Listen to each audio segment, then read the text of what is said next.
Hello everybody. In the Programming Language Concepts course, this particular lecture is going to cover assignment number 7 for you. These are some pretty tricky questions. They come out of chapter 6 of the textbook. Chapter 6 is on data types and talking about the concepts of data types.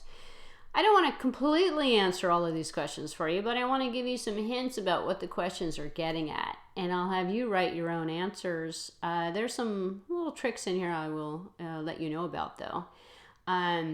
So let's just get started. In number 1, the question asks you, and these questions actually come out of the end of the textbook. And so what I really want to do is just explain the questions to you. In the last video, I felt like I gave you too much information. I pretty much wrote the answers for you when I went over assignment number 6. So I don't want to really do the assignment for you, but I'm trying to help you understand what these questions are asking. Okay, so what's the arguments for and against representing a Boolean value as a single bit in memory? Okay, so we know with data types that the data type is defining how much memory we're reserving to store the values that we're trying to keep track of for these variables, if we're talking about a data type for a variable. So if we reserve an int space, we get so much information in an int. And so in C and C++ as a language, actually, just to let you know, everything is, all the data types are compounded from other types. So there's a base type called an int. And we have an int.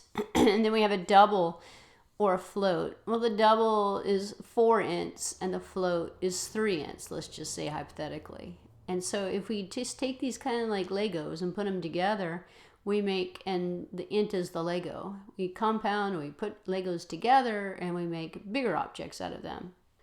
So if your lowest data type, your smallest unit, is an int, and a Boolean, which takes up just a single byte, doesn't take up the whole int, are you going to create a new data type just to accommodate something that's smaller than the smallest data type? That's really what the question is asking you. So if you put a Boolean in an int size space, you're going to have some internal fragmentation. But really, is there a lot of memory being wasted? So I have a big space called an int, and I'm going to put a single byte in there, just a bit. I'm just going to put a 0 or a 1 in there. Most languages store it like an int. Most languages will take the Boolean, if they actually support it, and put it in an int value. And that's how the Boolean actually turned into, instead of being true or false, it actually turned into 0 or 1, because, hey, that's how we're storing it. So if we're storing it that way, we should use it that way, right? So the feature kind of came out as a side effect of how the data was actually being stored. And so if that is the case, then who cares if we're not taking up the whole memory? And in the C or C++ design consideration, they said, oh yeah, let's just take up the whole memory. Just put a 0 or 1 in there and store it when we don't need it. So I guess you have to ask yourself a question: do we have that much memory waste, and we're running out of memory, and we really need to conserve memory? So the argument for, I guess I am answering this. The argument for doing this is to make it easier. If we're going to just store it like 0 or 1 anyway, it's going to take up an int. Or I guess that would be against it. The argument for it is to conserve the memory.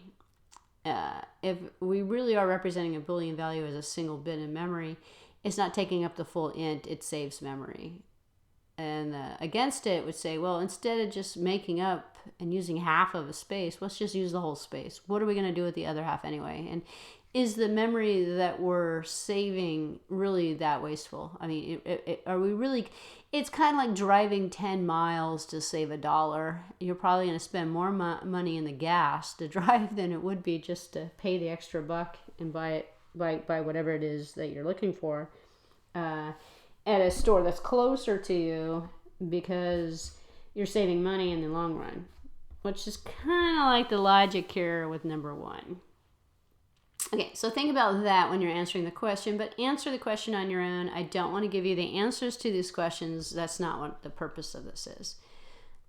So read through the chapter, take a look, and really consider the differences between how we're reserving memory and the sizes that we're reserving, and think about it a bit more. and think, well, is it really worth the memory savings?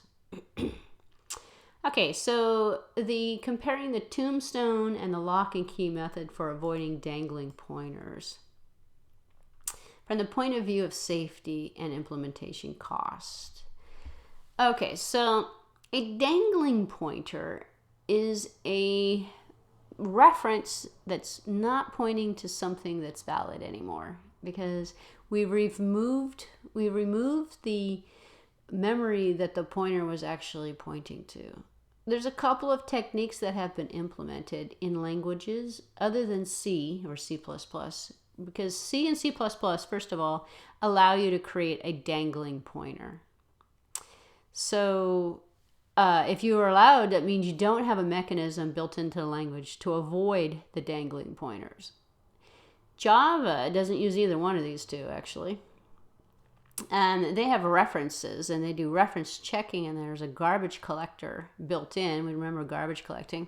Java uses a garbage collector to keep track of dangling pointers if a reference is pointing to something, and then there's an automatic mechanism in Java that says if you have a reference, it's pointing to a piece of memory, you delete the memory through another reference, and you've created this dangling pointer. Once you delete it for one reference, the other references that have been pointing to this memory that's been deleted, well, they're going to automatically be set to null, which is what you manually do in C++ or C.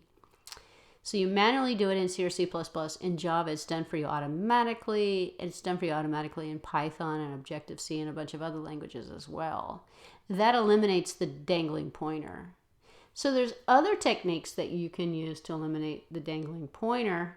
In the lock and key mechanism and the tombstone, well, the tombstone just says, let's put everything in the memory address, and then let the memory address decide to get rid of the reference or make the reference null, or let's not allow us to delete that. We're going to keep it open, and we're going to let the other pointer point to it. Or there's avoidance with, the lock and key. Read about the tombstone and the lock and key and kind of see how, and the idea is I don't want to give you the answer to this either, but I want to make sure you understand the question. These are you're comparing these two different methods for avoiding this dangling pointer with the assumption that you want to avoid it. So other languages like C, in my example here, they don't avoid it. They don't try to avoid it because neither one of these two mechanisms is actually foolproof. They both have issues. And so if they have issues, then, they're not perfect, and let's not use them, I guess, as the C or C++ person. From the point of view of the safety meaning, is it really going to work? Is it going to cause efficiency issues? Is it really going to preserve the integrity of the program? And then implementation costs would be, how much more code do we have to write to do it? Is it going to be something that's going to be done implicitly by the compiler? Which is, if you think about the implementation costs of dangling pointers, that's how Java kind of made an improvement on the concept in general. They just said, let's just incorporate dangling pointer behaviors and memory, and we'll just create a garbage collector, and the garbage collector will take care of all of this stuff, and the programmer never has to do anything. That was a great thing that could have been added to C or C++ that never was added. C or C++ says, okay, we're not going to care about any of this stuff. We're not going to give you anything. We're not even going to give you mechanisms to control it. Instead, let's just forget about it. Let's ignore it. And hopefully it won't happen. So there's no implementation cost for C++. There is for Java. You have a garbage collector that runs in the background. Does the garbage collector slow down the program? Not really. Does it slow down the performance of the JVM? Not really. It does create a high level of safety because you can't have a dangling pointer in that language. So, Anyway, think a little bit more about that. Look up tombstone and lock and key in the chapter. It's pretty easy definitions. And you can find a bunch of stuff on the internet. Don't copy and paste stuff on the internet, though. So. Number 3, explain all the differences between subtypes and derived types. Okay, so this is where I was trying to tell you I'm going to give you some help here. Number 3 and number 4 are trick questions. So we want all the differences between subtypes and derived types. Well, just think about it for a second. Okay, so let's talk about what is a derived type. A derived type is derived from types. What are subtypes? Subtypes are parts and components of types. So let's give you an example. Int. Int is a type. You can all probably picture a data type called int, right? We have shorts and longs that are part of ints. Those are subtypes. So the short is the lower part of the number line that you could apply to an int. The longs are bigger numbers that go into an int. They're subtypes. Kind of like a character is a subtype of a string. And then we have derived types. Well, derived types would be like using a struct and creating a struct weight and putting an int, a float, and a double inside of it or something. Putting types inside of other types and deriving types. The enumeration is a derived type.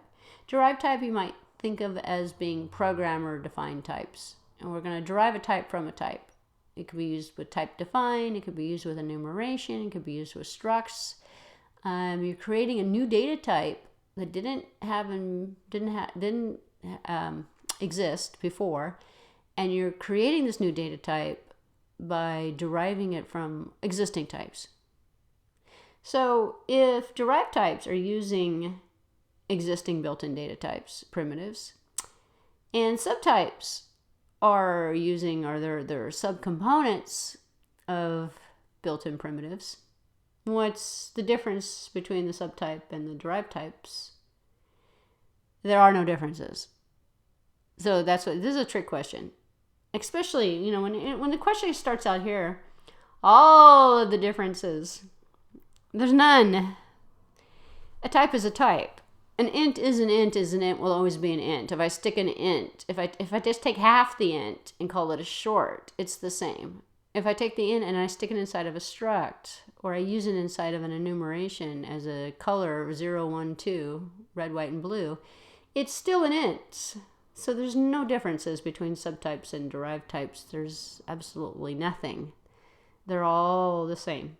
So all of the differences, well, yeah, I've had students send me emails asking how many differences would you like us to put into the all differences. It's like saying, provide a list of all of the directories that are on your computer, or all of the folders that are on your. I was like, oh my god, that's a lot of folders. And well, that's telling you right there is a trick question. All right, so yeah, there's no differences between subtypes and derived types. They're all types. They're all working together in the same building block. And go back to the analogy I told you earlier about Legos. What's the difference between one Lego and two Legos put together, or three Legos put together, or, they're all Legos. Lego's the unit. We're just going to compound them together to make other things out of it. That would be a derived one. If we wanted to take that derived one and pull all the Legos off of it and keep them all separate, well, those would be subtypes. So, all right, so hopefully you got that. So number 4 is also sort of a tricky question.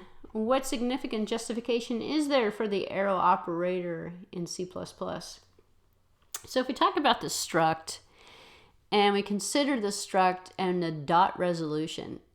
So we have a dot resolution operator. So if we have a struct peeps, and in peeps, each peep has a name, and we wanted to assign a name, we go and we said peeps P1 dot name equals Barbara. That would be a dot notation. And in C or C++, if you use a pointer, that dot turns into the arrow. So the dot is now an arrow. And so the way that the programmer learns it, and this one I will give you the answer for, the way that the programmer learns it is they memorize, you have to put a slash and an arrow in there, a dash and an arrow instead of a dot if it's a pointer. Okay. So the programmer's changing the syntax to put in a different operator to get at the name of a peep or to use the dot notation because it's a pointer. And you do it in C++ as well with objects. You use the arrow because it's a pointer. Well, what's the justification for that? Excuse me. There is none. There is no significant justification for that. At one point, I think they were going to try and implement different logic in the underlining code, and there are some versions of C that you can just put a dot in there and forget about the arrow. In fact, if you think about C++, you can use a dot in most cases instead of the arrow because all objects are pointers. They're all references anyway. So there's no justification in the syntax for the arrow versus the dot because the underlining implementation never changed. So I think at one point, it's kind of like they were built, it's kind of like the Mystery House, Winchester Mystery House, or one of these little projects. People start working on these projects and they have it half done and they decide to finish it. They go, okay, we're done with that now. Let's just send it out. But like part of the code was never implemented. So if you're going to put this in the syntax, but you're not going to create any semantic differences with it, what justification do you have for it? None. And C is the only language that does that. You don't have an arrow in Java. You don't have a dot notation is a dot notation. Other languages like Objective-C, Python, JavaScript, every language that uses the dot notation just uses the dot notation. They don't have an arrow in there because you're using a pointer. So I guess at some point in time, the C++, they thought, oh, you know what? We should do something different. And then you have to ask, well, what's really different? If you're referencing memory and you're going to use a dot, aren't you going to get at the name anyway, whether the name was a pointer or whether the name's not a pointer? It's kind of like the significant justification for the, we can even answer the question again. Why do we have to use an asterisk in C or C++?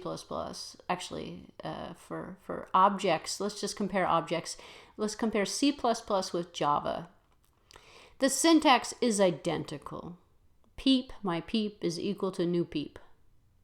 In C++, you've got to put those stupid reference symbols, the asterisks. You have to put them in the statement. In Java, you don't have to put the asterisk. They're both creating references to objects. They're both doing the identical task. One uses asterisks, the other one doesn't. Ask yourself why. So why didn't they pull out the asterisk in C++? I don't know. Why didn't they pull out the arrow for the dot notation in C++? I don't know. There's no significant justification. It doesn't do anything differently. It's just a reminder, I guess, to the programmer that, hey, this struct or this object is a reference. I must use an arrow. Kind of stupid. Anyway, so it's one of those weird things. And you can write this as the answer, by the way, that there is no significant justification. It's an unimplemented feature. They decided to add the syntax, but they never added the semantics to do anything different with it. So it gets treated the same. And then we have number 5.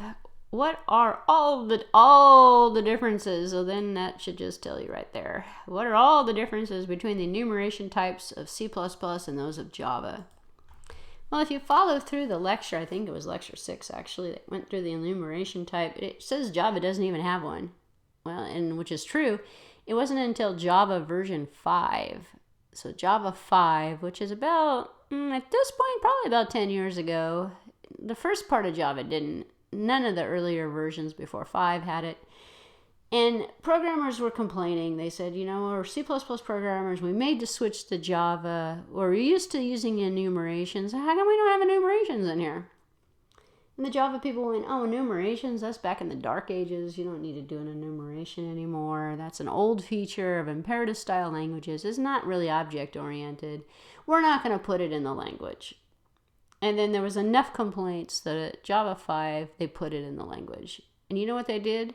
They implemented the C++ enumeration in Java. The enumeration is identical.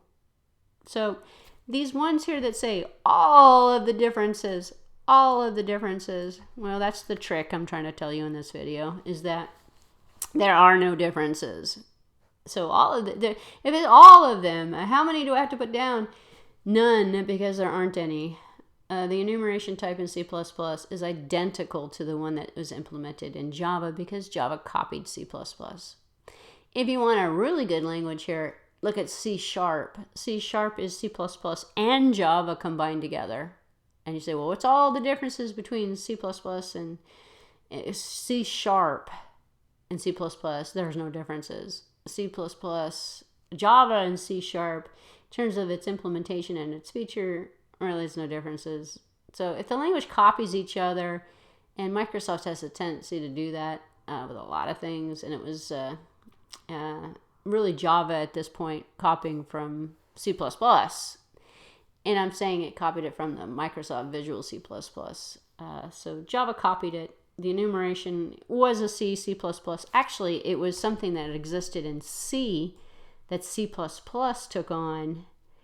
And it wasn't really part of object. Enumerations are not object-oriented features. They're imperative-style features, and that's C. C++ takes it on. Well, then Java took it on too. But they were kind of late in the game. They waited until version 5. And they said, all right, we'll add the enumeration. You guys want it? Here you go. You have it now. So that's the story with the enumeration. If you read through the chapter, and they try to explain this, but they're not using the same words I'm using. They're being more politically correct. I'm going to say that Java copied C++. They're going to put it a little bit more politely. But yeah, there's no differences. So really this assignment is pretty simple for you. Look at number 1, look at number 2, write your own answers for that. For number 3 and for number 5, there's no differences. You can just put it down. There are no differences. That's all the differences, the no differences. That's all you have to write for those 2 answers. And for number 4, you could just write, there is no significant justification either.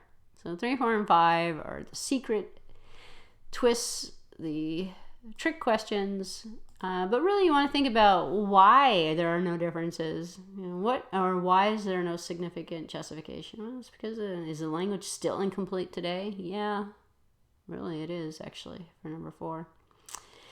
All right, so that makes your life easier. This assignment is the last assignment for the Programming Language Concepts course. It is due next week, the last week of class, the full last week of the semester. So make sure you do complete it on time.